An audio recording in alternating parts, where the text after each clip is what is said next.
Hello, dear students. My name is Alex Mohembi.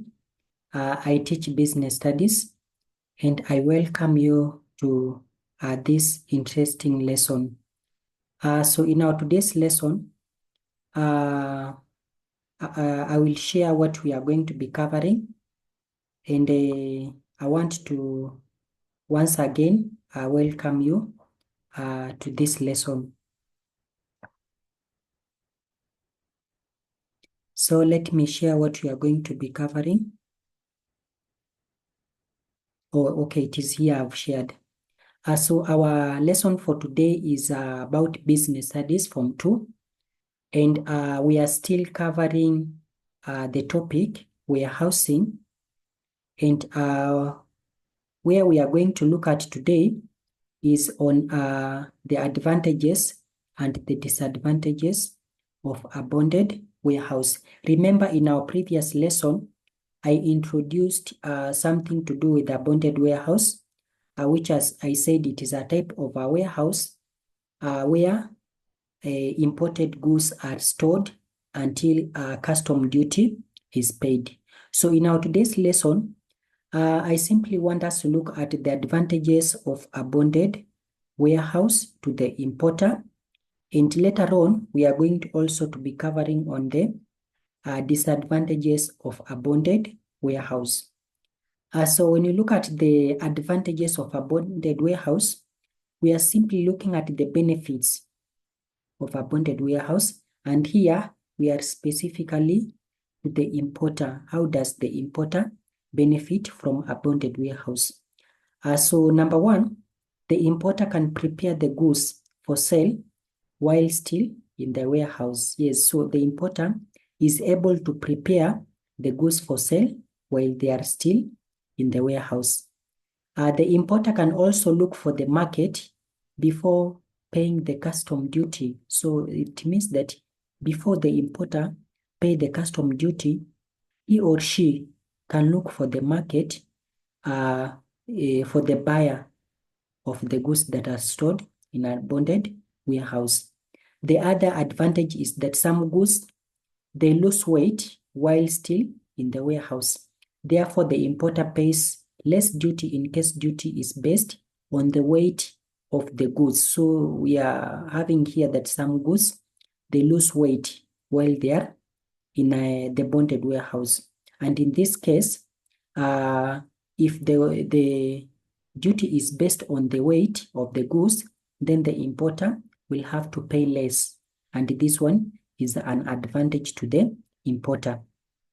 The other advantage of a bonded warehouse to the importer is that the burden of paying custom duty passes to the buyer in case goods are sold while still in the warehouse.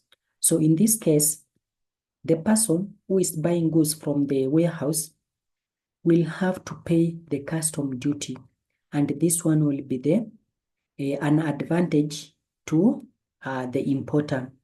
The other advantage is that it gives the importer time to look for money to pay for the custom duty. Remember, goods stored in a bonded warehouse, they are stored there for a period of time, and therefore, within that stipulated time, the importer is able to look for money to pay the custom duty. The other advantage is that we have security and safety of goods is provided. So this one is also an advantage. The other one is that some goods, for example, we have wine, and I also mentioned about tobacco. They may improve in quality while still in the bonded warehouse. So that one is also an advantage.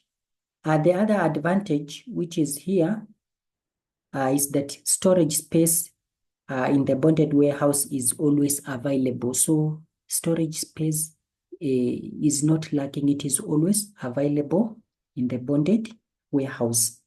Lastly, goods can be withdrawn from the warehouse in bits as duty for them is paid. So it is also an advantage to the importer because the importer can withdraw goods from the warehouse in bits. That means a part of it Yes, not all of it, part of it. So those were the advantages of a bonded warehouse that I was able to come up with. Our next area is going to be about the disadvantages of a bonded warehouse. And here we are looking at the limitation of a bonded warehouse. Number one, goods are auctioned by custom authorities if the importer fails to pay custom duty. So in some cases, importers normally fail to pay custom duty. And in such case, goods are auctioned. And in this case, auctioning means they are sold to the highest bidder. Yes, they are sold to the highest bidder. So the goods can be sold if the importer fails to pay custom duty. So they are being auctioned. Yes, that is the meaning of auctioning. The other disadvantage is that warehouse charges may be expensive to the importer. That is true. In some cases, the importer may not be able to afford warehousing charges. The other disadvantage is that the owner of goods, that is the importer, have no control over the operations and management of the warehouse. So the importer or the owner of the goods, they have no control over the operations and management of the warehouse. That is in regard to the goods that they have stored there. Then the other disadvantage is that the importer pays higher duty in the long run when he or she withdraw goods from the warehouse in bids compared to when he or she pays duty at once. So in this case, when the importer is withdrawing goods from the warehouse in bids, that one may make the importer to pay more, which will be a disadvantage. Lastly, the importer incurs cost in hiring a bonded warehouse as opposed to if he or she had a private warehouse. So it means that it is also costly. It is also costly. So with that, this marks the end of our lesson for today. And today I managed to get an assignment, which I'm going to leave it to you. The assignment is about, you are supposed to list 4 benefits of a bonded warehouse to the government. Remember, here we have talked about the